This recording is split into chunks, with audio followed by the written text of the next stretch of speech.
You're listening to Radio Multiverse. 灰色の瞳に映る影はもろく今を離れるほどの花足が紡ぐ沈む夕日を追いかけたあの日の重なる記憶訪れるこの燃やす Welcome everyone to a brand new episode of Radio Multiverse RPG with your host Ramsey. Today we're gonna start with a brand new game. It's called Savage Tokusatsu. It's officially not out yet, and that's because I supported the Kickstarter, and what we have is the official playtest. And we're of course gonna test it, and not just test it. I've prepared an actual campaign. Although I should say a mini campaign. It's not gonna be like a huge 30 episode epic or something like that. It's gonna be a little more of a smaller scale. And as the name implies, Savage Tokusatsu is powered by the Savage World system. And for those of you who have no idea what Tokusatsu is, they refer to live action Japanese shows that often involve giant monsters and teenagers that transform into heroes. If you've ever seen Power Rangers, it's exactly that. So yeah, and our game is gonna be called Mighty Prism Patrol. But more on that later, because I've actually found some new players that are going to be joining our group today, starting with Chaz. Welcome, Chaz. Hello, everybody. I'm Chaz. Yeah, you used to be a viewer, and now you are a player. How does that feel? Awesome. Pretty awesome. Okay.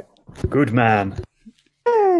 Glad to hear it. And since you have the microphone at the moment, why don't you tell us about the character you're gonna play? I'm playing Melvin, the Prism Patroller, or as he likes to be called, Prism X. And he is the only male of the group because, well, reasons. Mysterious reasons. and He hacked the prism. Yes. kind of, yes. Oh my god, that's all I have to say for that. Yeah, shut up, Chaz. Your character's supposed to be mysterious, remember? Serious nerd. Exactly. And as Chaz has already implied, the Prism Patrol is supposed to be an all-female team, so Chaz is gonna be playing the odd one out. Bringing us to our next player, also a brand new person, it's Chris. Hello, Chris. Greetings. Hello. Hello. Okay. 1, 2. Yes. It's test. Good working. Good. Yes, you're My working. name's Chris. I'm from the United Kingdoms. United Kingdoms, even. And I'm going to play Elizabeth, the Purple Prism Patroller. Uh-huh. Care to tell us something about her? Well, she's currently studying as a nurse. Yes. And she has a very passionate personality, and who does not like to fight unless she's backed up against the wall. Well, unfortunately, she's often made to fight monsters. Yes, she does do it, but she'd rather use her powers to protect and let the others fight. Nice.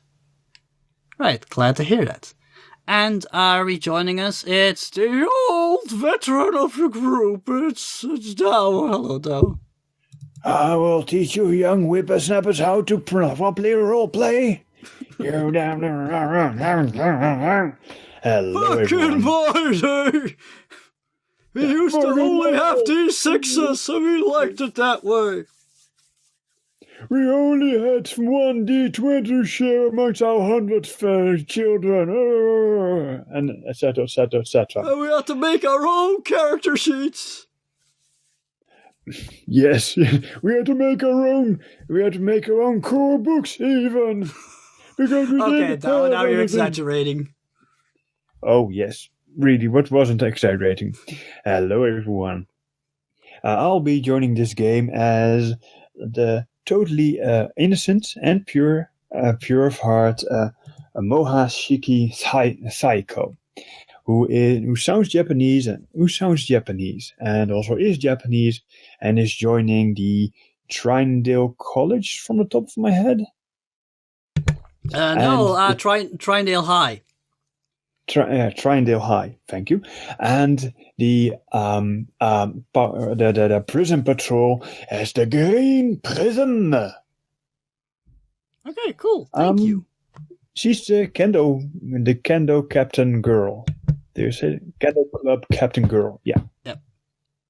There's not a Kendo Captain guy though, so you're just a Kendo Captain. Mm-hmm. Okay, sure, but it's good to reiterate things. Mm-hmm. Okay, cool. So what do you guys say we start off with an intro? Yay! As per tradition, let me see if I can find some dramatic music over here. Okay. Here we go. You have 5 seconds. If the music is on too loud, please let me know. And I shall be starting with the intro, but first, allow me to have a coughing fit. 1 moment. Okay, thank you. Let's start.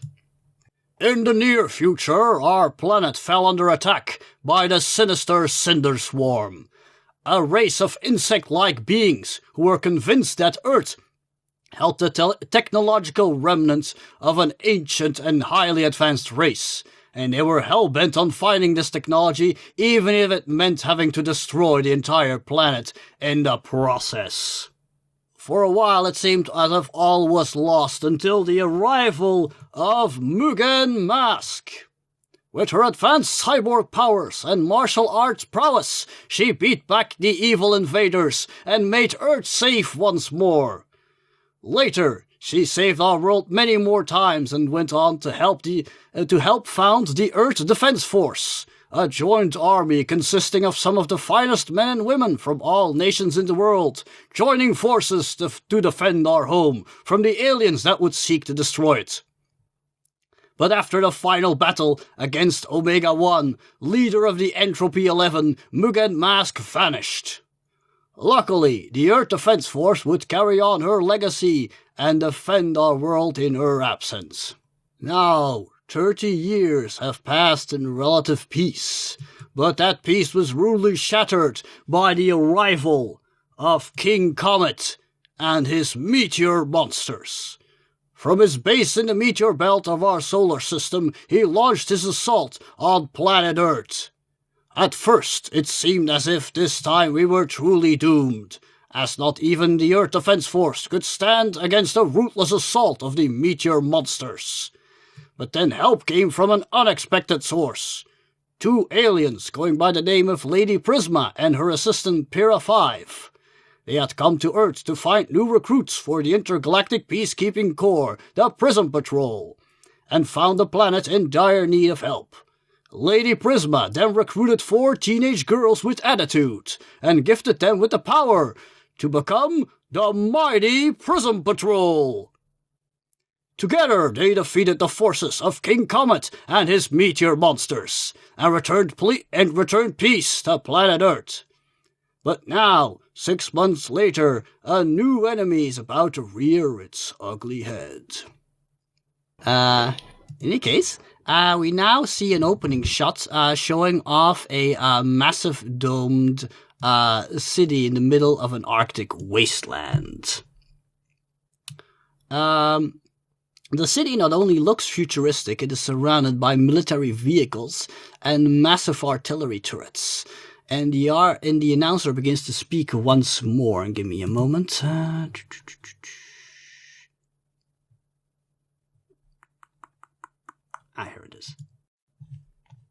The domed city of Trinedale, once a scientific prototype for a Mars colonization project.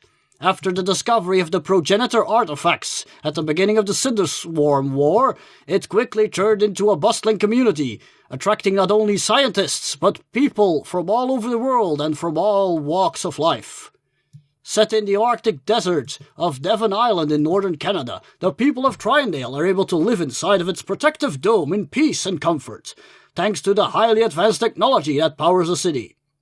But Trinedale is not just a technological marvel, it is also the home of the Mighty Prism Patrol, who tirelessly work to defend it from all threats. But when not saving the world, they are simple teenagers who have to attend high school just like everyone else. And today is no exception. For the summer vacation has just ended and a new school year is about to begin. Let's see what they are up to in today's episode. I should have prepared these themes better. Here we go. Today's episode.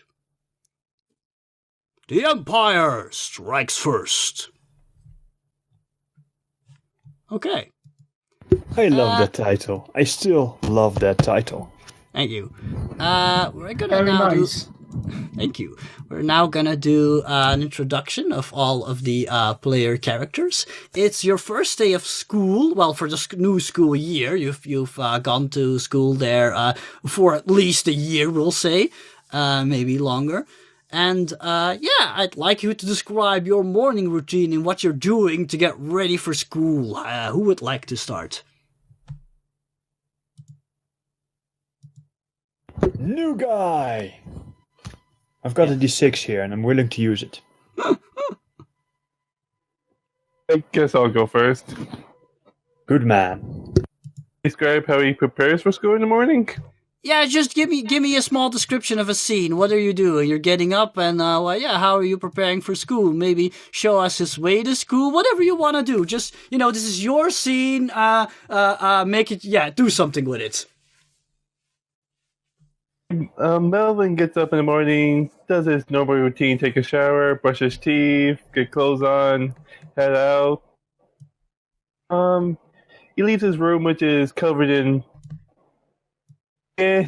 mask collectibles and memorabilia that he's collected over the years. Action figures and the like. CDs, posters, yeah. Okay, cool. Walks down. Continue. He puts on his clothes, which are neatly pressed and looks pretty neat and a little bit more than a normal student would have, but he likes to wear that. Yeah, and while you're at it, why don't you describe what he looks like? Well, he looks like a normalist teenager. Doesn't have that grave looks, just more average looking.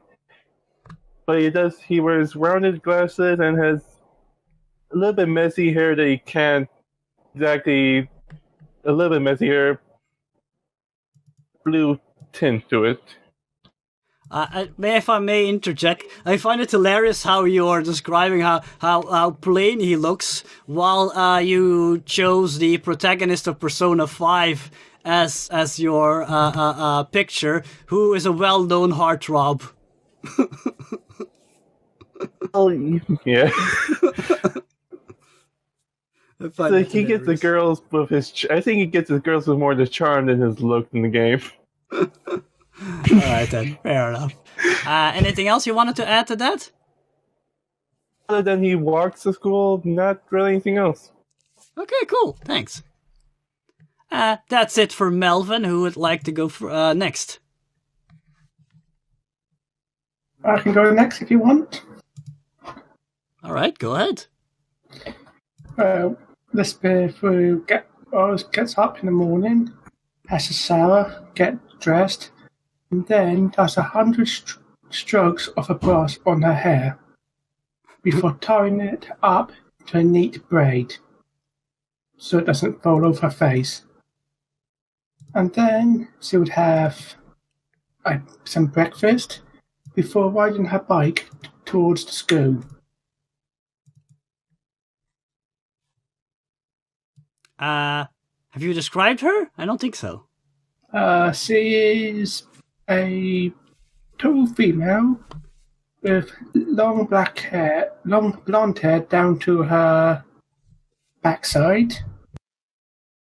She is of an average build with large caring eyes. Oh, I also forgot you guys to say something to describe their homes. I think that also tells us a lot about where they come from. What do you mean by describe the homes? Well, just say, is it a large house? Is it a small house? Does it look fancy? Is it the castle to the kingdom?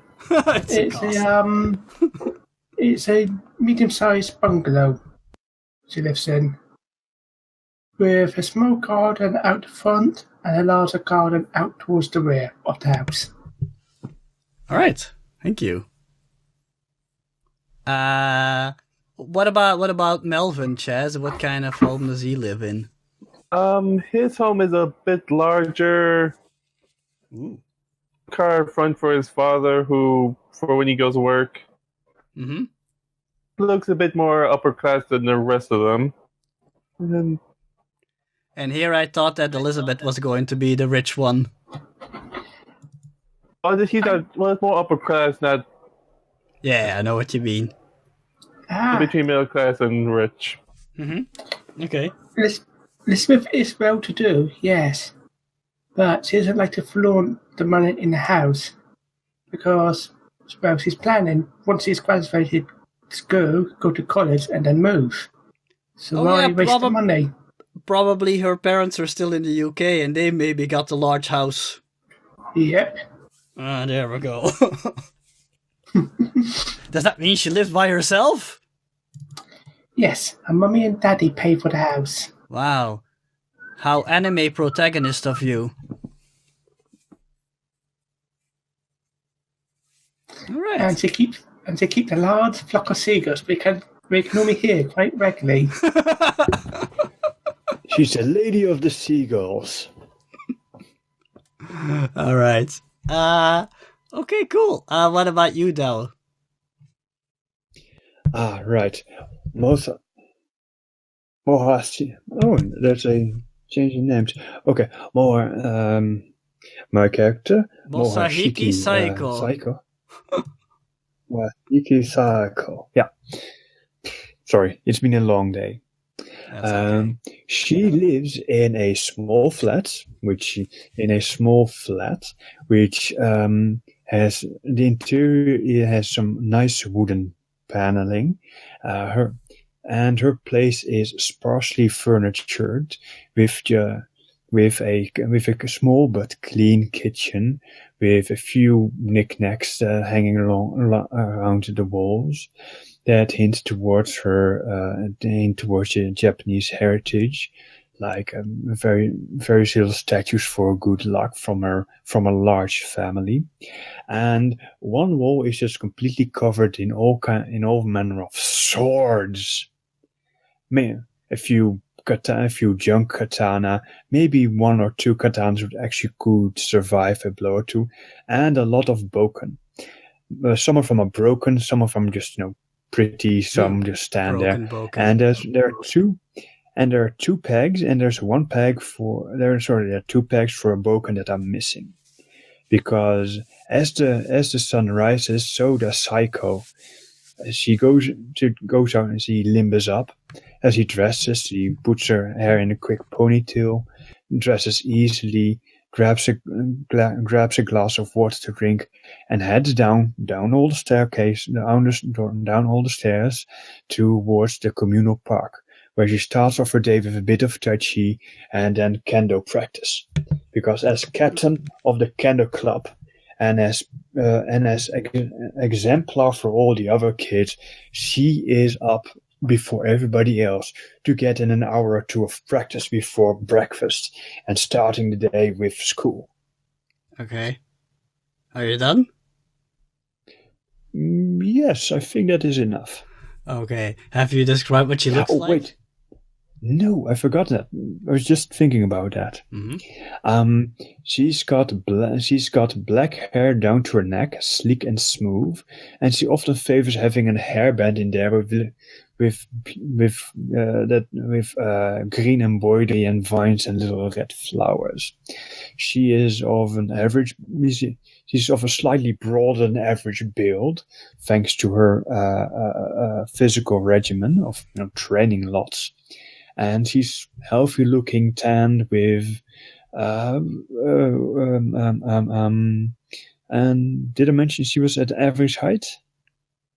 Yeah, probably. Anyway, yeah. Average height for an Asian person? Yes, for an Asian person. Because I was gonna say, so she's tall. No, she is relatively short, but she walks around like she's 10 feet tall. Okay, cool. And I'm gonna do a quick scene for my character, because we also need to establish her. Yes, there is also an NPC patroller Orange. And her name is Leticia. What's her last name again? Leticia Botende. Originally from the nation of Congo. And it shows her getting up bright and early in her very technologically advanced looking room. It's like full of computer equipment and like sound recording equipment, but a lot of the equipment looks cobbled together, and actually there's a lot of like wires that are like just hanging around, just ready to be tripped over. Everything looks very let's just say fixed up and cobbled together. And there's some flowers here and there to brighten up the room. And she's a very bright-faced young woman. Of course, since she's from Congo, she is black. She has straight black hair. It's just barely comes past her neckline, and she is a little bit, she's somewhat, no, not a little bit, she's somewhat overweight, but still rather attractive in her own way. And you see her getting up in the morning and taking care of like a rather, let's just say, a small army of little brothers and sisters, because her parents had to get up really early in the morning to go to work. And she lives in somewhat of a low rent apartment, rather large apartment building, which looks a little cramped. And after she has seen off all her brothers and sisters to school, because clearly she is the oldest, she also like hops on her bike and is off to school. All right. I'm a little bit, I have to say, I'm a little bit disappointed that nobody's late for school. Now, nobody can do the cliche of running to school with a piece of toast in their mouth. Well, there's nothing that's stopping you. That's stopping Leticia, who has a lot of little brothers and sisters to look after. Okay, fine. She's off on her bike with a piece of toast in her mouth. Oh no, we're gonna be late. Again. Yes, her smallest brother didn't want to get out of bed again, and she had to flip over the bed. Yeah. That sounds painful. She's stronger than she looks. Well, actually, she's actually rather tall. She's probably the tallest of the group, so yeah. And she has a very sturdy build. Oh yeah, I just realized I should have mentioned that Moshiki Saiko also has this huge gaming console for her off time, and this professional chair easily the most luxurious items in her Professional small chair. flat. Oh, Douwe, I also forgot to ask you Yeah. if you're living by yourself. It's a small apartment, so I'm saying yes for now. Where has But- have everybody's parents gone? Well, Like everybody gets some no parents. Melvin still has a father. He just off to work or whatever. No. No, I just find that funny. Nobody's like woken up by like a mother figure or something. Well, she is, teenage, so she likes having a space of her own.